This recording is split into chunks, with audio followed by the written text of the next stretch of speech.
up like that, we really get a chance to see the guys like Perricone in that 24. You get to see T-Mac really working that steering wheel and seeing what they're doing. Well, when track conditions are like this, it's a technical track. I mean, the driver has to really finesse the throttle and the brake, and as you talked about earlier, Ralph, not move a lot of steering wheel. No, the less you can move that steering wheel and keep the car straight, the more traction you're going to find. Which is really hard to believe. As you take a look at our STP starting lineup with Ed Lynch up on the front there, you know, these cars are such beasts. You think you got to kind of grab it around the neck and just bring it around the racetrack. But if you can finesse it, it's even better. You can do that on certain racetracks. You know, what we call the bull rings, rough and heavy. It gives a good driver to muscle the race car. But remember, these are only 1,400 pounds with the driver in them, putting out 900 horsepower. And so they're a lot of fun to drive. You heard Donnie say he likes it when it's slick like this because he's a very technical driver and he likes to finesse the race car around. Very technical driver, but you also have to be patient. You don't want to spin the tires. Your instinct is to mash the gas, but you have to be so patient. Especially if you're running the bottom and the guy's blasting by you on the top, you're driving in the bottom really hard, and you can't do that. If you miss it, you're in trouble. So they really have to have patience if you're going to run the bottom. All right, 4 more going to the A. Green flag.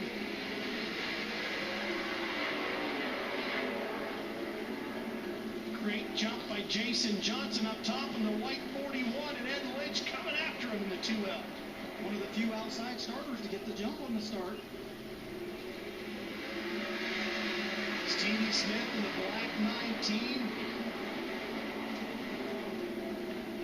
Right, Speedo on the inside of him, the fast champion the last 2 years. Trying to make something happen in the transfer spot. Look at this, Stevie Smith trying to roll on the outside. Oh, you can see right there.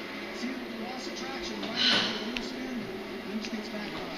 It's like you just drive into a pile of mud, that thing just sinks. Do these drivers in the later heat races, Brad, have a little bit of an advantage being able to watch what is happening around them, make some adjustments before they go out? Oh, they can, absolutely. They all sit back there. We had a shot of all the drivers sitting on the bank over there a while ago watching these heat races.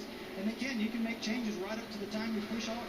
You go out on the racetrack, so they're fine-tuning these things all night long. Speedo doing a nice job in the 24, putting a lot of pressure on Lynch, but look who's coming up from behind him. Here comes Dean Jacobs. Meanwhile, the leader, Jason Johnson, who looked good last night, too. Jason's been pretty strong down here this weekend. He really has. No more as a 360 driver, has that Roush H4 360, and has a 410. This is like only the 3rd time they've run that 410 this season. And actually, this is a little different than what they normally run. Oh, Terry McCarl. And Stevie Smith didn't want to see this. He had a big run on Jason Johnson there. Like he was going to go after him, and the caution comes out. He sure did. He was really coming strong off the bottom there. There's a look at McCarl's car.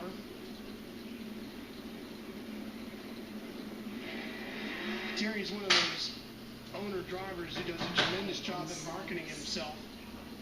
You know, he won his 7th Knoxville track championship this year and his 7th Huset's track championship, and he basically did it using one engine. He said, if I ever blew a motor, I was done. Yeah. He had one extra one that was always kind of in parts, kind of, you know, not really ready to go. If he had lost a motor, he wouldn't be able to continue. What an incredible job to win 2 of the toughest track championships in the country with basically one engine. Oh, and absolutely. And Knoxville's a horsepower racetrack, too. It takes a lot of horsepower to get around that place. Veteran skill can make a big difference, Ken. Yeah. They even had the hood off up the other night adjusting the injectors. Here they're having some trouble with the idling. Wouldn't idle right, and I just laughed at Terry and told him, I said, doesn't have to idle, just got to run good on the top end. And he said, yeah, basically you're right. Well, let's see if Jason Johnson can get a good start from the bottom. We saw him do it from the top side, which has been pretty rare tonight, as Brad pointed out. It's Jason in the white 41. Big Roush Yates sticker across the engine. Here we go. Yeah, he's pretty good on the bottom, too.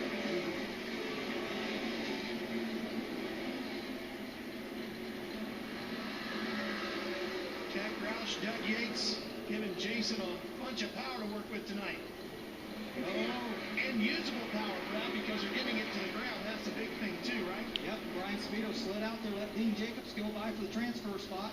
Oh, here comes Stevie Smith. We talked about how he had a run going just before that yellow. He's coming right back at him again. White flag is out. Stevie's going to have one shot at him. Working the bottom this time through 1 and 2. Stevie's good there. Here we come down the backstretch.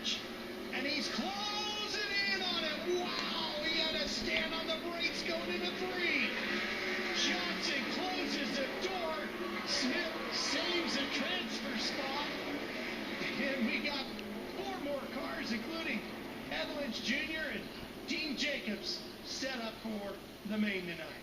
Man, he had to stand on the brakes. Boy, he did. They about made contact.